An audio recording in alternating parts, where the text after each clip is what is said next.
प्रत्येक मंडल में भारतीय जनता पार्टी 70 दिव्यांगों को कृत्रिम अंग और उपकरण देने का एक आह्वान भारतीय जनता पार्टी ने अपने सभी मंडल के अध्यक्षों को, अपने प्रमुख लोगों को आह्वान किया है कि हम प्रत्येक मंडल में ये प्रयास करें कि कम से कम 70 दिव्यांगों को कृत्रिम अंग उपलब्ध कराएं, 70 गरीब भाइयों को चश्मा वितरण करने का काम भी मंडल स्तर पर हो। ये भारतीय जनता पार्टी ने इसका आह्वान किया है अपने सभी मंडल स्तर के कार्यकर्ताओं से। इसी प्रकार से और ये कार्यक्रम 15 सितंबर को हम अपने एजेंडे में करेंगे। प्रत्येक जिले में 70 गरीब बस्तियां और अस्पतालों में कोविड के दिशा निर्देशों का पालन करते हुए, भीड़भाड़ के साथ नहीं, जो इंस्ट्रक्शन है, नॉर्म्स है, उसके आधार पर उनका पालन करते हुए फल वितरण करने का काम गरीब बस्तियों और अस्पतालों में हम करें। ये 17 सितंबर को भारतीय जनता पार्टी के सभी कार्यकर्ता इसको करेंगे। कोविड से प्रभावित 70 लोगों को ये प्रयास करेंगे। ये एकदम सब जगह संख्यात्मक उतनी दृष्टि से, क्योंकि इतने लोग मिलेंगे नहीं मिलेंगे, प्लाज्मा डोनेशन का भी अभियान हम ले रहे हैं कि जो लोग प्रभावित हैं उनको प्लाज्मा डोनेशन का कम से कम 70 लोगों से व्यक्तिगत संपर्क करके, जो इससे निजात पा करके बाहर आ गए हैं, जो प्लाज्मा डोनेशन कर सकते हैं, या अस्पतालों के माध्यम से हम ये प्रयास करें। इस कार्यक्रम को भी हम 16 सितंबर को करेंगे। भारतीय जनता युवा मोर्चे के माध्यम से प्रदेश में 70 ब्लड डोनेशन के कैंप, पूरे मध्य प्रदेश में 70 ब्लड डोनेशन के कैंप भारतीय जनता युवा मोर्चा करेगा और ये कार्यक्रम भी हम 16 सितंबर को करेंगे। प्रत्येक बूथ पर माननीय प्रधानमंत्री प्रतिवर्ष इसका आह्वान करते हैं। हमने अलग अलग प्रकार से प्रतिवर्ष वृक्षारोपण को किसी न किसी रूप में लिया है। इस बार हम 20 सितंबर को प्रत्येक बूथ पर 70 वृक्ष लगाएं, 70, क्योंकि माननीय प्रधानमंत्री जी का 70वां जन्म दिवस है। तो प्रत्येक बूथ पर 70 वृक्षारोपण के कार्य और पर्यावरण संरक्षण का संकल्प हमारे सभी कार्यकर्ता प्रत्येक बूथ पर रहेंगे। और ये 20 सितंबर को हम इस अभियान को पूरे प्रदेश के अंदर प्रत्येक बूथ पर हम लेंगे। प्रत्येक जिले के 70 गांवों में माननीय प्रधानमंत्री की बहुआयामी संकल्पना, गांधी जी के सपने को पूरा करने का काम देश के यशस्वी प्रधानमंत्री नरेंद्र मोदी जी ने किया और भारत को स्वच्छ बना करके खड़ा कर दिया और हर आदमी के जीवन का एक हिस्सा बन गया। स्वच्छता मैं नहीं मानता हूं कि चाहे वो बच्चे हों, चाहे नौजवान हों, चाहे बुजुर्ग हों, हर प्रकार के समाज वर्ग के अंदर देश के कोने कोने में, गांव-गांव में स्वच्छता लोगों का अपने काम का हिस्सा बन गया, उनके जीवन का हिस्सा बन गया। ये माननीय प्रधानमंत्री के आह्वान पर हो सका। इसलिए 14 सितंबर को एक जिले में 70 गांवों का चयन करके 70 गांवों में स्वच्छता का अभियान हम चलाएंगे और सिंगल यूज प्लास्टिक को छोड़ने का संकल्प दिलाने का काम भी हमारे कार्यकर्ता उन 70 गांवों में करेंगे। और सिंगल यूज प्लास्टिक के तो और भी लोग कार्यक्रम कर सकते हैं, वो कार्यकर्ताओं को इस दिशा में भी हमने बातचीत करने का प्रयास किया है। 14 सितंबर को ही यानी जिला मुख्यालय पर, यानी ये 70 गांव ग्रामीण क्षेत्र में हम चयन करेंगे, लेकिन 70 स्थान, भोपाल जैसे जिला केंद्र है तो जिला केंद्र पर 70 स्थानों पर 70 स्पेसेस चयन करके उन 70 स्थानों पर स्वच्छता का अभियान चलेगा। ये कार्यक्रम भी हम 14 सितंबर को करेंगे कि 14 सितंबर को जब सप्ताह प्रारंभ होगा तो स्वच्छता अभियान के इस अभियान से शुरू होगा। माननीय प्रधानमंत्री जी की दूरगामी सोच, उनका व्यक्तित्व, उनके द्वारा किए हुए देश के लिए काम, इन सारे मुद्दों पर हम पूरे मध्य प्रदेश के अंदर एक 70 बड़ी वर्चुअल कॉन्फ्रेंस करेंगे उसमें जो प्रबुद्ध जन हैं, समाज के ऐसे प्रमुख लोग हैं जो समाज के डेवलपमेंट के बारे में, समाज के अलग अन्य प्रकार के विषयों के बारे में विचार और मंथन करते हैं, ऐसे लोगों को साथ जोड़कर और इसी प्रकार के वक्ता जो होंगे वो इस दिशा में बात करने का प्रयास करेंगे। तो ऐसी 70 बड़ी वर्चुअल कॉन्फ्रेंसेज हमारी होंगी। इसी प्रकार से माननीय प्रधानमंत्री जी के ऊपर उनके काम के आधार पर हम सब लोगों ने पिछली बार भी एक प्रदर्शनी लगाई थी। इस बार भी हम सोशल मीडिया पर एक इस प्रकार की प्रदर्शनी, स्लाइड की प्रदर्शनी सोशल मीडिया के माध्यम से हम प्रचारित करने का प्रयास करेंगे। तो ऐसे कुल मिलाकर के माननीय प्रधानमंत्री जी का उनके जन्म दिवस पर जो सप्ताह मनाने जा रहे हैं वो सेवा सप्ताह के तौर पर मनाएंगे। इसके अलावा कुछ बातें मैं आप लोगों को और आपके सामने आनी चाहिए। हम सबको ध्यान में होगा कि कोविड के महामारी के संकट में फीड द नीडी अभियान हमारे श्रद्धेय राष्ट्रीय अध्यक्ष जी ने, माननीय प्रधानमंत्री ने जो आह्वान किया था, उसके आधार पर पूरे देश के अंदर भारतीय जनता पार्टी ने राजनीतिक दल होने के साथ साथ एक सामाजिक भूमिका निर्वहन करने का काम बखूबी और जिस जिम्मेदारी के साथ किया था, माननीय प्रधानमंत्री ने उसको बहुत सराहा भी था और देश के अन्य लोगों ने भी। और उसके बारे में आपको जानकारी में वैसे कभी आया होगा कि 7 राज्यों का प्रेजेंटेशन भी उन्होंने खुद देखा और ये आह्वान किया, प्रत्येक मंडल पर हम एक ई बुक तैयार कर रहे हैं, लगभग हमारी तैयार हो गई कि अपने मंडल में हमने क्या काम किया। तो ऐसे प्रत्येक मंडल तक ई बुक तैयार करने का काम भी भारतीय जनता पार्टी ने उस काम को लेकर के किया है। भारतीय जनता पार्टी की हमारी मध्य प्रदेश की सरकार भी माननीय प्रधानमंत्री जी के इस सेवा सप्ताह के तौर पर गरीब कल्याण दिवस, गरीब कल्याण सप्ताह, भारतीय जनता पार्टी की सरकार माननीय शिवराज सिंह चौहान के नेतृत्व में गरीब कल्याण सप्ताह के तौर पर मध्य प्रदेश के अंदर मनाएगी। उसमें कई प्रकार के अभियान उन्होंने लिए हैं।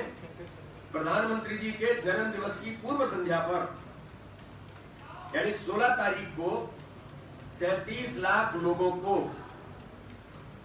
जिनको पर्ची के लिए जो अपात्र थे, ऐसे मध्य प्रदेश के अंदर 37 लाख लोगों को पर्ची वितरण का काम, जिनको राशन मिलेगा, ये अभियान 16 तारीख से प्रारंभ होगा पूरे मध्य प्रदेश के अंदर। माननीय मुख्यमंत्री जी इसका प्रारंभ करेंगे। ऐसे अलग अलग प्रकार से और भी कई प्रकार के काम हैं जिसमें 7 दिन तक माननीय मुख्यमंत्री जी इस अभियान को लेंगे। चाहे वो किसानों को फसल बीमा वितरण का अभियान हो, चाहे वो संबल योजना के लाभार्थियों को लाभ देने की बात हो, चाहे वो बेटी बचाओ के अभियान के अंदर लाडली लक्ष्मी को जो लाभान्वित किया उनके प्रमाण पत्र हो, या फिर हमारे सेल्फ हेल्प ग्रुप है उनके बारे में बात। ऐसे अलग अलग प्रकार से 7 दिन गरीब कल्याण सप्ताह के तौर पर हमारी सरकार भी इस अभियान को जमीन पर ले रही है। 25 सितंबर से पंडित दीनदयाल उपाध्याय जी की जयंती है। भारतीय जनता पार्टी के जनसंघ के संस्थापक, जिस विचार प्रेरित भारतीय जनता पार्टी आज दुनिया का सबसे बड़ा राजनीतिक दल बना है, ऐसे पंडित दीनदयाल उपाध्याय जी की जयंती पर 25 सितंबर को पार्टी प्रत्येक बूथ पर दीनदयाल जी की प्रतिमा पर माल्यार्पण, पुष्पांजलि का हम अभियान लेंगे। और जहां पर 27 विधानसभाओं में चुनाव होने वाले हैं, उन विधानसभाओं में भारतीय जनता पार्टी के सभी कार्यकर्ता अपने अपने घर पर भारतीय जनता पार्टी का झंडा वंदन का अभियान, ध्वजारोहण का अभियान, भारतीय जनता पार्टी का ध्वज अपने अपने घर पर कार्यकर्ता बड़ी संख्या में लगाएंगे पूरे 27 विधानसभाओं के क्षेत्र के अंदर। बाकी जगह लोग लगा सकते हैं, लेकिन अभियान के तौर पर हम उन 27 विधानसभाओं को फोकस करके प्रत्येक घर पर भारतीय जनता पार्टी का झंडा अपने कार्यकर्ता अपने अपने घरों पर लगाएंगे। पंडित दीनदयाल उपाध्याय जी के विचार पर, उनके जीवन के वृत्तांत पर वेबिनार्स होंगे। गांधी जयंती 2 अक्टूबर, इस उपलक्ष्य में भारतीय जनता पार्टी के नेतृत्व ने निर्णय किया है कि हम 25 सितंबर से 2 अक्टूबर माननीय प्रधानमंत्री जी के द्वारा आत्मनिर्भर भारत के संकल्प को विभिन्न प्रकार के संवाद के कार्यक्रमों के माध्यम से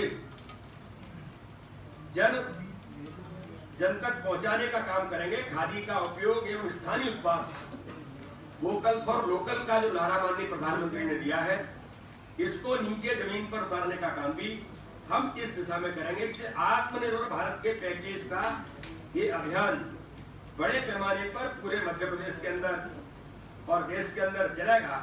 तो इसलिए गांधी जी की, पंडित दीनदयाल उपाध्याय जी की जयंती से लेकर गांधी जयंती तक आत्मनिर्भर भारत, और आपने भी देखा होगा माननीय प्रधानमंत्री जी को आह्वान को अभी कल क्या है, जो रेहड़ी पटरी वाले हमारे सब लोगों को 9 तारीख को स्ट्रीट वेंडर के मामले में शहरों में और अब सरकार राज्य के हमारे गांव के अंदर भी कर रही है, उसको जमीन पर उतारने का काम 10,000 रुपए का उनको लाभ सीधे उनके खाते में जाए, ये माननीय स्वयं प्रधानमंत्री जी ने।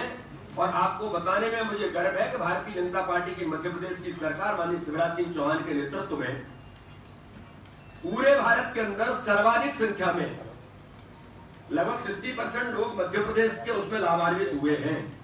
तो आत्मनिर्भर भारत को जमीन पर उतारने का काम, और माननीय प्रधानमंत्री जी ने उसकी इतनी सराहना की। मैंने देखा कि ट्विटर पर उन सब लोगों को माननीय प्रधानमंत्री जी ने स्वयं बात की और बाद में अपने ट्विटर हैंडल से उनको ट्वीट भी किया है। और ग्वालियर के बारे में, ग्वालियर के कोई महिला थी, उस जो लाभान्वित हो रही थी, उससे पूछा था कि मैं ग्वालियर आऊंगा तो आप मुझे टिक्की खिलाएंगे कि नहीं खिलाएंगे। यानी इस प्रकार से सीधे प्रधानमंत्री भारत का वो इस प्रकार के इस गरीब समाज वर्ग के होने वाले लाभान्वित व्यक्ति को सीधे बात करना, इस आत्मीयता के साथ ये भारत के इतिहास में मुझे लगता है कि शायद ये कभी कल्पना किसी ने नहीं की होगी। तो इस प्रकार से आत्मनिर्भर भारत के अभियान को जमीन पर उतारने का काम भी भारतीय जनता पार्टी बहुत गंभीरता के साथ नीचे करेगी। यही मुख्य बातें आपके सामने मुझे रखनी थी,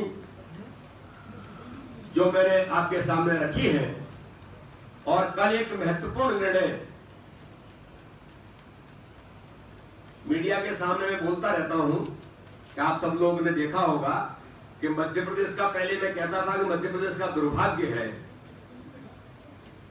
कि जिन गरीबों के सर पर छत देने का काम, गरीब को भी अधिकार है अपने स्वयं के घर में रहने का, वो अधिकार देने का काम देश के यशस्वी प्रधानमंत्री, गरीबों के मसीहा कहूं या गरीबों के जीवन स्तर को ऊंचा उठाने वाला कहूं, जिन्होंने मध्य प्रदेश को 2,43,000 घर प्रधानमंत्री आवास योजना में इस मध्य प्रदेश को दिए थे।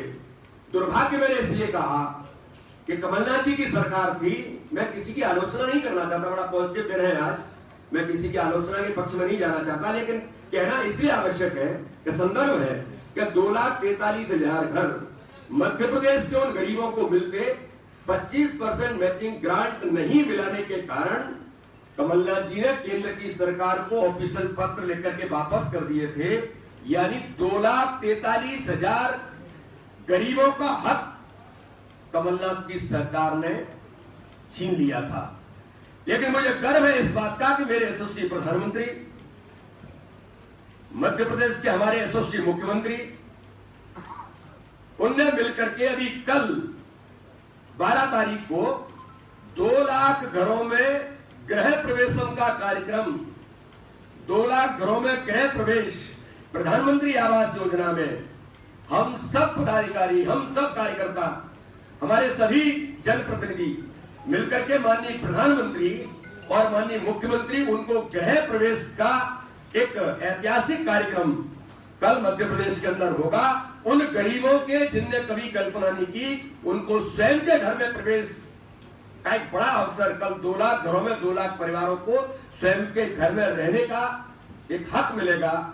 ये कल एक बड़ा अभियान माननीय प्रधानमंत्री जी इसको करेंगे, माननीय मुख्यमंत्री जी, सरकार ने इसका आयोजन किया। इसलिए मैं श्रद्धेय देश के यशस्वी प्रधानमंत्री नरेंद्र मोदी जी को हमारे यशस्वी मुख्यमंत्री माननीय शिवराज सिंह चौहान को, और वो 2 लाख लोग जो गरीब, जिन्होंने कभी कल्पना नहीं की, अपने घर में प्रवेश करेंगे। मैं उनको बहुत बहुत शुभकामनाएं, अग्रिम बधाई देता हूँ। धन्यवाद। इन्हीं बातों को मुझे आप सबके बीच उल्लेखित करना है। डीडी भाई शर्मा जी, मध्य प्रदेश के 27 जिन सीटों पर विधानसभा उपचुनाव हो रहा है, अब मध्य प्रदेश में आपकी सरकार है और उन सीटों पर किसानों को जो पूर्ववर्ती कमलनाथ सरकार ने कर्ज माफी का जो एक वादा किया था और कुछ किसानों को दिया भी था, क्या आप सरकार में आते हैं पूर्ण बहुमत के साथ, उस स्थिति में क्या भारतीय जनता पार्टी की सरकार किसानों के कर्ज माफी का अभियान शुरू करेगी? भारतीय जनता पार्टी केवल नारा नहीं देती है। भारतीय जनता पार्टी ने गरीबी हटाओ का नारा नहीं दिया। मैं फिर कहता हूं, मैं आज पॉजिटिव मूड में हूं, मैं किसी का नाम और किसी दल का इसका उल्लेख नहीं करना चाहता। मैंने एक शब्द उपयोग किया कि माननीय प्रधानमंत्री ने देश के अंदर कहा गरीबों का जीवन स्तर ऊंचा उठाना, उनको इतना लाभान्वित करना कि उनको लगे कि यहां हम अच्छे साफ सुथरे घर में रह रहे हैं। तो प्रधानमंत्री आवास योजना आ गई, उज्ज्वला योजना आ गई, आयुष्मान भारत आ गया कि स्वास्थ्य में किसी को पैसा नहीं लगे, मेरे पास पैसा नहीं है तो मैं मेडिकल की सुविधा नहीं मिल सकती। इसी प्रकार हम इस बात को करें ना कि मध्य प्रदेश के अंदर 2,09,990 करोड़ रुपए किसानों का प्रीमियम, जो कभी कमलनाथ जी की सरकार ने, किसानों का पैसा था, सरकार का नहीं था, किसानों के पैसे को भी जमा नहीं किया था, वो पैसा कहां गया? लेकिन शिवराज सिंह चौहान की सरकार कोविड के संकट में बनी, उसके बावजूद 2,990 करोड़ रुपए किसानों के खाते में बैंक में जमा हुआ और चला गया। कौन लाभान्वित हुआ? सीधे किसान हुआ। अभी 1-2 दिन के अंदर, 4 दिन के अंदर 4,600 करोड़ रुपए, कितना? 4,600 करोड़ रुपए माननीय मुख्यमंत्री किसानों के खाते में, एक क्लिक से सीधा पैसा किसानों के खाते में 4,600 करोड़ रुपए जाएगा। देश के यशस्वी प्रधानमंत्री माननीय नरेंद्र मोदी जी ने किसान सम्मान निधि जो 6,000 रुपए लोगों को मिलती है, पूरे भारत के अंदर नरेंद्र सिंह जी तोमर और उनसे मिलकर के 17,000 करोड़ रुपए भारत के किसानों के खाते में एक क्लिक पर सीधे गया। और आज इन पत्रकार मित्रों के सामने एक बात का और उल्लेख करना चाहता हूं कि चाहे 17,000 करोड़ आए, 2,990 करोड़ जाए, 4,600 करोड़ जाए, इसमें से एक पैसा जो राजीव गांधी कहते थे कि 85 रुपया चलता है, 85 पैसे भ्रष्टाचार में जाते हैं और 15 पैसे गरीब और लाभान्वित व्यक्ति तक पहुंचते हैं। इसमें से 0.001% भी पैसा इधर उधर नहीं जा सकता, जितना मिला है उतना उसके खाते में जाएगा। ये अचीवमेंट्स भारत के अंदर श्रद्धेय प्रधानमंत्री और भारतीय जनता पार्टी की सरकारों ने किए। तो किसानों को हर प्रकार से लाभान्वित करने का काम कैसे हो सकता है, ये भारतीय जनता पार्टी की सरकार कर रही है। आत्मनिर्भर भारत में कृषि के क्षेत्र में किसानों को लाभान्वित करने के लिए 1 लाख करोड़ का पैकेज। मेरा तो प्रति प्रश्न है कमलनाथ जी से, आपकी पत्रकार वार्ता हो तो आप पूछिए कि बीडी शर्मा जी ने आंकड़े दिए कि 2,990, 4,600, 17,000 करोड़, या कमलनाथ जी बता दीजिए कि आपने कितने, ये जो कर्ज माफी की बात करते हैं, ये कितने आपने कर्ज माफी, कितना पैसा किया था? और एक चीज और बता देता हूं, इस अवसर बैंकों से पूछो जरा, किसानों का पैसा बैंक में जमा था, उसी पैसे से कर्ज माफी का अपने ये स्वांग रचा, और रचने के बाद किसानों के पैसे को उल्ट पुलट कर दिया। वो बैंक पूरी बर्बाद हो गई बैठी है। वो कह रहे हैं कि साहब क्या करें हम, फर्जी सर्टिफिकेट देने का काम। मैंने कहा ना पॉजिटिव मूड में हूं मैं किसी पर नेगेटिव प्रहार नहीं करना चाहता। आज आपने फर्जी सर्टिफिकेट भी किसानों को दिए, कह दिया कर्जा माफ हो गया, वो सर्टिफिकेट लेके घूम रहा है। झूठ, आपने भ्रम फैलाया। झाबुआ के अंदर चुनाव हुआ तो आपने झाबुआ के अंदर चुनाव में कुछ लोगों को कर करा के प्लानिंग करके ये बेवकूफ बना दिया। ये भारतीय जनता पार्टी की सरकार नहीं करती, ना हम छल करते, ना कपट करते, ना झूठ बोलते हैं। हमारा एजेंडा है, उस एजेंडे पर हम काम करते हैं और एक एक बात को, एक एक संकल्प को पूरा करने का काम भारतीय जनता पार्टी का नेतृत्व, भारतीय जनता पार्टी की सरकार करती है। आदरणीय अध्यक्ष जी, आप पॉजिटिव हैं आज पूरी तरह से, और पॉजिटिव केस बहुत निकल रहे हैं कोरोना के, और कांग्रेस नेगेटिविटी फैला रही है। तो कोरोना या कांग्रेस कौन बड़ी चुनौती है? और पॉजिटिव क्यों है सर आप? एक मिनट सर, एक मिनट। और विष्णु दत्त जी, आपकी जो टीम के महामंत्री आए हैं, बाकी टीम कब आएगी? क्या चुनाव के बाद? देखिए, टीम के मामले में तो जहां तक ऐसा है कि पहली प्राथमिकता हमारी, जैसे सरकार के मामले में भी था, संगठन के मामले में भी, हम सब अपने कोविड के महामारी के संकट में सब लोग उस काम में लगे थे। राजनीतिक दल में निर्णय की प्रक्रिया में कई प्रकार की चीजें होती हैं। हम सामूहिक नेतृत्व पर चलते हैं, सामूहिक विचार करने के बाद आगे बढ़ते हैं। प्रदेश के लिए अच्छा क्या हो सकता है, उसके लिए समय लग सकता है, मतलब इसलिए समय लगता है, लेकिन उसका आशय ये नहीं होता है कि कोई परेशानियां हैं। मनुष्यों का संगठन चलाने के लिए उस संगठन में सहमति से लेकर के 4 बातें होती हैं। इसमें कोई ऐसा थोड़ी कि इसको स्वीकारोक्ति नहीं होनी चाहिए। क्यों नहीं होनी चाहिए? आपको अपने मैनेजमेंट में कुछ करना है तो आप सोचते होंगे ना, क्या 4 दिन लगेंगे, थोड़ा बहुत से बात करनी है, 10 बातें। और सुनिए, कांग्रेस भारतीय जनता पार्टी के लिए कोई चुनौती नहीं है, कोई चैलेंज नहीं है। कोविड के महामारी के संकट को भारतीय जनता पार्टी के नेतृत्व में मध्य प्रदेश के अंदर भी और देश के अंदर भी, मतलब कोरोना भी चुनौती है। कोरोना चुनौती क्यों नहीं है? कोरोना तो हम सब लोगों के लिए चुनौती है। उस चुनौती से अवेयरनेस के साथ जिन चीजों का सरकार ने नॉर्म्स की बात की है, उनको पालन करते हुए ही इससे हम निजात पा सकते हैं। हमारे वैज्ञानिक, हमारे डॉक्टर्स रिसर्च करने में लगे हैं कि इसकी वैक्सीन जब तक नहीं आए तब तक तो हमको इन सारी चीजों के लिए हमारे लिए बड़ा चैलेंज है। तो उस चैलेंज को निपटने का काम भारतीय जनता पार्टी की सरकार बखूबी कॉन्फिडेंस के साथ कर रही है, और मैं ऐसा मानता हूं कि मध्य प्रदेश इससे जल्दी निजात पाएगा। कांग्रेस ने भी प्रेस कॉन्फ्रेंस की और कहा कि आपके जो बीएल संतोष जी आए थे उसमें एक बात उठ के ये आई कि सिंधिया जी का खेमा बीजेपी में घुल मिल नहीं रहा है, और जो ज्योतिरादित्य सिंधिया के बारे में उन्होंने कहा कि वो घुलनशील पदार्थ ही है, ज्वलनशील पदार्थ है, ऐसा कांग्रेस कहती है। देखिए, कांग्रेस कुछ भी बोल सकती है। क्यों बोल सकती है? कि जब किसी की जमीन खिसक जाए, और जिसके कारण से खिसक जाए, तो जमीन पर अब कुछ बचा नहीं है, तो ये अनर्गल आरोप प्रत्यारोप ही वो कर सकते हैं। सिंधिया जी ने जिन बातों का उल्लेख किया था, उन बातों का जवाब दे देना वो। कमलनाथ जी हो, दिग्विजय सिंह जी हो, जिन्होंने पूरे मध्य प्रदेश को बट्टाढार कर दिया था। मैंने तो देखा कि गोविंद सिंह जी पदयात्रा कर रहे हैं और चल बस में रहे। यही पदयात्रा बस के द्वारा हो रही है ग्वालियर के अंदर, और पदयात्रा कौन कर रहा है और किस मुद्दे पर कर रहे हैं? रेत उत्खनन के मुद्दे पर कर रहे हैं।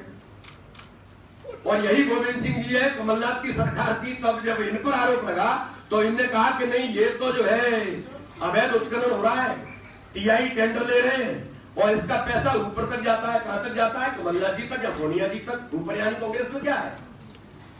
तो वही गोविंद सिंह आज पदयात्रा कर रहे हैं और गाड़ी में बस में बैठ के कर रहे हैं। तो मेरा ऐसा कहना है कि कांग्रेस आज ये डूबता हुआ जहाज जिस स्थिति में है, अपने अपने अस्तित्व को बचाने के लिए लोग जो है ना, कुछ उनको इधर उधर क्या हो सकता है, कैसे हो सकता है, इस काम में लगे हैं। मैं बड़ी बातों में नहीं जाना चाहता कि देश के अंदर वो एक नेता नहीं ढूंढ पा रहे, वो कांग्रेस अपने अस्तित्व की लड़ाई लड़ रही है। तो अनर्गल आरोप तो कोई भी किसी पर कभी भी लगा सकता है, और जीतू पटवारी जी ऐसे, उनके बारे में कुछ मुझे नहीं कहना चाहिए।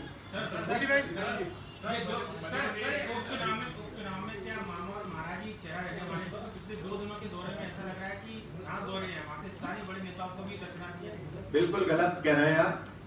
भारतीय जनता पार्टी की अपना एक तंत्र है, अपने काम करने का एक पद्धति हमारी। माननीय मुख्यमंत्री जी और हम दौरे कर रहे थे, ज्योतिरादित्य जी भी साथ में थे, नरेंद्र सिंह जी भी थे, बाकी नेता भी थे। उसके बाद संगठनात्मक तौर पर मैंने, नरेंद्र सिंह जी ने दौरे किए। अब लोकार्पण भूमि पूजन के कार्यक्रम में ज्योतिरादित्य सिंधिया जी जहां आवश्यक है वहां, नरेंद्र सिंह जी जहां आवश्यक है वहां, नरोत्तम मिश्रा जी जहां आवश्यक है वहां, गोपाल भार्गव जी, सब अलग अलग जा रहे हैं। जहां संगठन के काम के लिए जिन चीजों की जरूरत है वहां मैं जा रहा हूं। भारतीय जनता पार्टी बहुत बड़ा एक तंत्र है, हम एक ही जगह जाएंगे ये हमको दिखाने की जरूरत नहीं है। भारतीय जनता पार्टी अपनी व्यवस्था से चलती है। माननीय मुख्यमंत्री दौरा कर रहे थे और हमारे राष्ट्रीय संगठन मंत्री हमारी बैठक ले रहे थे।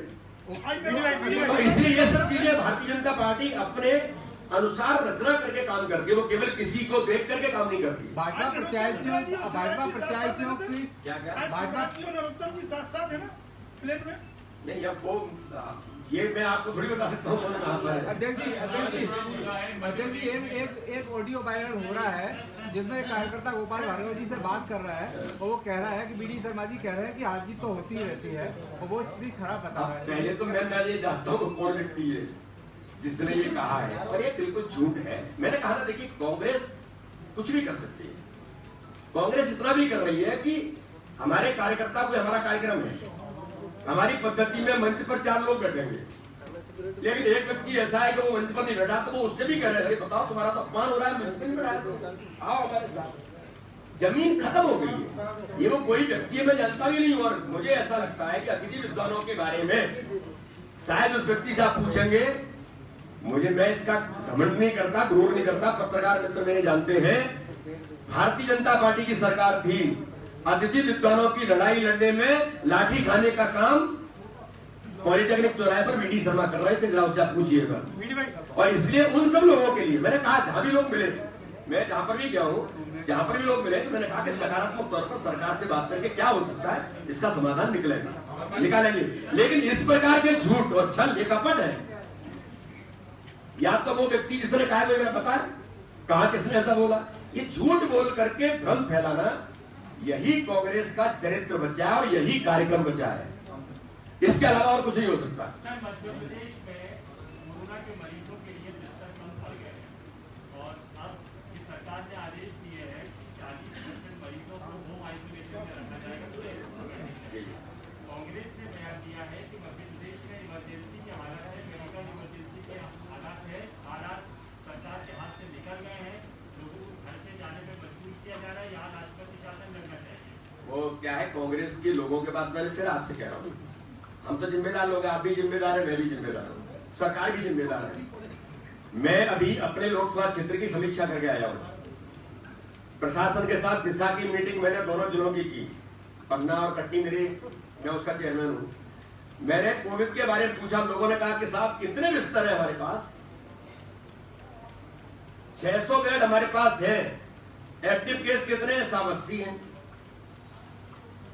वो कह रहा है कि अगर प्रदेश के अंदर चिरायु में ही सब आना चाहेंगे, बंसल में ही सब आना चाहेंगे, फलाने में ही सब आना चाहेंगे, तो उन हॉस्पिटल की कैपेसिटी जितनी उतनी तो होगा। बाकी पूरे मध्य प्रदेश के अंदर जगह जगह पर बहुत अच्छी सुविधाएं भी हैं, लोग भी हैं, लेकिन मनुष्य, देखिए मनुष्य इस बीमारी से, ये जो संकट से घबराता है, उसको लगता है यार वहां चलो, तो वहां के बारे में वो केवल देखते हैं। तो मुझे लगता है कि ये आकलन बहुत ही अगंभीर लोग हैं वो जो इस प्रकार की बात करते हैं। सर एग्जांपल तो पूरे देश के अंदर, पूरे मध्य प्रदेश के अंदर बहुत तरीके से सारी चीजें, सुविधाएं, ये सारी देने का काम सरकार कर रही है।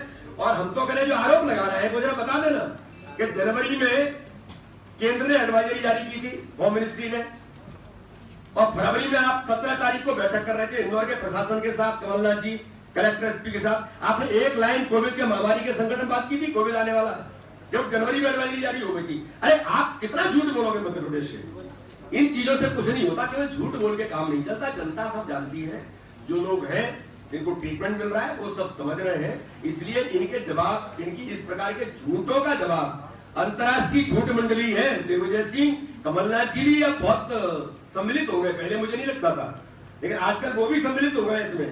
और दिग्विजय सिंह ने तय कर लिया है कि देश के अंदर झूठ बोल कर मैं अकेला बचाऊं, कमलनाथ भी यहाँ से जैसे तैसे रवाने हो तो ले जाके मैं ही बचूंगा। तो वो झूठ बोलने में कमलनाथ जी को भी उन्होंने ज्यादा शामिल कर लिया, जो ठीक नहीं। चिरायु में इलाज कराया, लगता नहीं है अगर वो चिरायु का एग्जांपल आप ही ने सेट किया है, चिरायु का एग्जांपल आप ही ने सेट किया है, मुख्यमंत्री जी ने सेट किया, इसलिए जनता वहां जाना चाहती है। नहीं, इसलिए जाती है कि वहां उस समय उन्होंने बेहतर तौर पर चीजें दी, तो लोगों को लगता ही है ना, इसमें कोई गलत नहीं है, इसमें कोई गलत नहीं है। और वहां पर सारी सुविधाएं कोविड के लिए वो किया गया था, बाद में बंसल भी हो गया, बाद में एलएन भी हो गया, एम्स भी है, एम्स में भी फुल है। कल एक व्यक्ति आए, उन्होंने मुझे पूछा, मैंने एम्स के डायरेक्टर को कहा, उन्होंने कहा साहब इस प्रकार के बाहर तो नहीं है। तो क्या है, जितनी सुविधा हो सकती है, ये संकट है, संकट में इससे निपटना सबका काम है, इसमें कोई एक व्यक्ति का काम नहीं है, इनमें तो हमको सबको लगा करना चाहिए। अध्यक्ष जी, आप हम ऐसा लग रहा है कि कोविड की चिंता जवानी जमा खान से ज़्यादा है। जो राजनीतिक आयोजन हो रहे हैं, जो रैलियां हो रही हैं, तो आपको नहीं लगता कि इससे कोविड और बढ़ेगा और इससे कैसे? नहीं, देखिए, प्रयास हम सब लोग मिलकर के कर रहे हैं। कोविड में नॉर्म्स के आधार पर चीजें हो, social distancing, face cover, mask, जैसे हमारी बैठकें होती हैं तो मास्क वितरण का काम नहीं कर रहे हैं लोग। अब मजबूरी है कि चुनाव आ गया है, अगर नहीं जाते तो फिर आप लोग और ये जो तथाकथित लोग हैं वो केवल कुछ नहीं देखिए, जरा इनको बताना पड़ेगा ना कि भाई बीजेपी है, तो इसलिए फिर भी नॉर्म्स के तहत प्रयास हो रहे हैं कि नॉर्म्स के तहत सारी चीजें हो। अध्यक्ष जी, जब पढ़ाई ऑनलाइन हो रही है मध्य प्रदेश में, लाखों स्टूडेंट्स पढ़ रहे हैं, तो कुछ चुनाव की ऐसी कोई व्यवस्था नहीं निकाली जा सकती क्या? चुनाव ये हमारा काम नहीं है, चुनाव आयोग का काम है। गंभीरता से विचार करते हैं।